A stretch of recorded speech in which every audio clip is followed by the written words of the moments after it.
तो दोस्तों कुछ ही समय पहले हम लोगों ने डिस्कशन किया था कि जापान की एक कंपनी जिसका नाम कावासाकी हेवी इंडस्ट्रीज लिमिटेड है, इन्होंने एक सबमरीन को अपग्रेड किया है और अपग्रेड करने के बाद जो सबमरीन तैयार हुई है वो अपने आप की दुनिया में पहली सबमरीन होती है, क्योंकि इसमें उन्होंने अपग्रेडेशन के दौरान एआईपी सिस्टम और साथ में लिथियम आयन बैटरी को इंटीग्रेट किया है।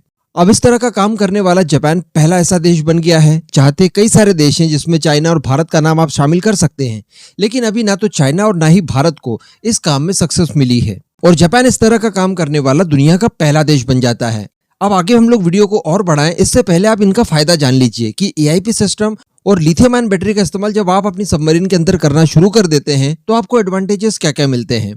पहले एआईपी की बात कर ली जाए तो हम जानते हैं कि किसी भी सबमरीन को अपनी बैटरी बैंक को चार्ज करने के लिए ऑक्सीजन की जरूरत होती है। अब जिन सबमरीन के अंदर एआईपी सिस्टम नहीं होता उन्हें समुद्र तल के ऊपर आना पड़ता है बाहर से ऑक्सीजन लेने के लिए, तभी जाकर बैटरी पैक जो होता है वो चार्ज हो पाता है, क्योंकि चार्जिंग के लिए ऑक्सीजन की जरूरत पड़ती है। लेकिन जब एआईपी सिस्टम आप इंटीग्रेट कर देते हैं तो ये पानी के अंदर रहकर भी ऑक्सीजन को खींच सकता है और ऐसे में आपकी सबमरीन के अंदर लगा बैटरी पैक पानी की गहराइयों में भी चार्ज हो जाता है। तो सबसे बड़ी बात कि आपको समुद्र तल पर नहीं आना है। अब समुद्र तल पर आप नहीं आ रहे हैं, इसका मतलब आपके दुश्मन आपको नहीं देख सकते। पानी की गहराइयों में जब तक आप बने रहेंगे तब तक आपको एक स्टेल्थनेस लगातार मिलती रहेगी। इसके बाद अगर बात की जाए लिथियम आयन बैटरी का क्या एडवांटेज होता है, तो वो सारे तो हम लोग जानते हैं। ये लंबे समय तक आपको बैकअप देते हैं। इसके अतिरिक्त ये चार्ज होने में भी काफी कम समय लेते हैं, इनका मेंटेनेंस कम निकलता है और पुरानी बैटरीज की तुलना में ये आपको सर्विस भी ज्यादा देती है। अब ये सारे सिस्टम इंटीग्रेट करने के बाद होगा ये कि जब भी आपकी सबमरीन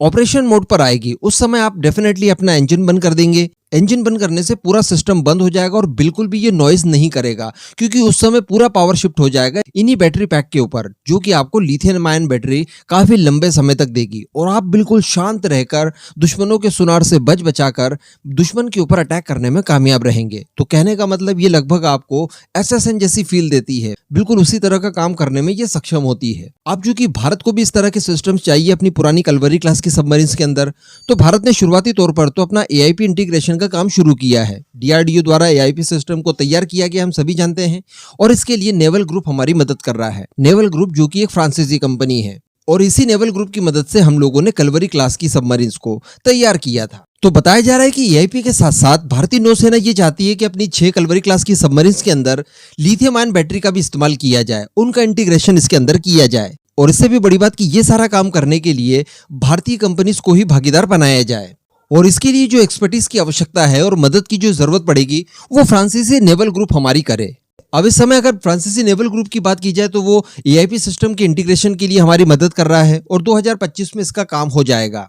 तो अब जो खबर निकल कर आ रही है उसके हिसाब से फ्रांस की कंपनी नेवल ग्रुप इस बात में इंटरेस्ट रख रही है कि वो भारतीय सबमरीन के अंदर लिथियम आयन बैटरी का इंटीग्रेशन करे और इसके लिए उनकी तरफ से भारत को ऑफर भी दिया गया है। अल्टीमेटली यहाँ पर भारतीय नौसेना जो कुछ भी चाहती थी वो सब कुछ उसे अब मिलने जा रहा है। एआईपी सिस्टम जो कि हम लोगों ने खुद ही तैयार किया वो तो इंटीग्रेशन हम लोग कर ही रहे हैं, जिसमें फ्रांस की कंपनी हमारी मदद कर रही है, लेकिन अब लिथियम आयन बैटरी का भी इंस्टॉलेशन करने के लिए फ्रांसीसी नेवल ग्रुप तैयार हो गया है और खुद उसकी तरफ से इस बात की इच्छा जाहिर की गई है।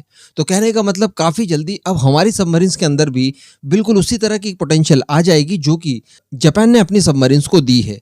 अब इसके लिए अगर स्पेशली बैटरीज की बात की जाए तो इसके लिए भी भारत के पास एक सॉल्यूशन है। इवन भारत को इसकी टेक्नोलॉजी मिलने जा रही है।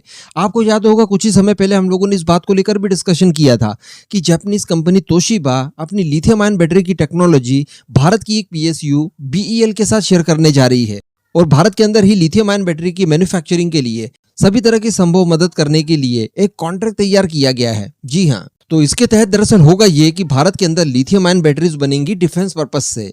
तो उसके बाद इन बैटरीज का इस्तेमाल हम लोग हमारी सबमरीन में करें, वहां कर सकते हैं, किसी वॉरशिप के अंदर करना चाहें वहां कर सकते हैं, इवन मिसाइलों और फाइटर जेट वगैरह जहां पर भी हमें बैटरी का इस्तेमाल करना होता है उन सभी जगह हम लोग पुरानी बैटरीज को निकालकर ये नई बनी लिथियम आयन बैटरी का इस्तेमाल कर पाएंगे, जो कि जापानीज टेक्नोलॉजी के आधार पर बनी हुई होगी। और सबसे बड़ी बात कि इसकी टेक्नोलॉजी ऑलरेडी ये लोग हमें शेयर करने के लिए तैयार हैं। तो अब हमारे पास एआईपी सिस्टम भी है, लिथियम आयन बैटरी भी है, इनके इंटीग्रेशन करने के लिए हमारे पास योजना भी है और इस योजना में मदद करने के लिए जापान और फ्रांस दोनों देश तैयार भी हैं। तो अल्टीमेटली जो कावासाकी हेवी इंडस्ट्रीज लिमिटेड द्वारा काम किया गया था, सेम उसी तरह का काम हमारे यहाँ भी होने जा रहा है। और सोचिए जब इतना शानदार अपग्रेडेशन हमारे सबमरीन्स के अंदर हो जाएगा तो ये हमें कितना ज्यादा एडवांटेज देने वाली है, क्योंकि वैसे ही हमारे पास सबमरीन की जो फ्लीट है वो काफी कम है। नई सबमरीन्स आने में अभी काफी और लंबा समय लगेगा।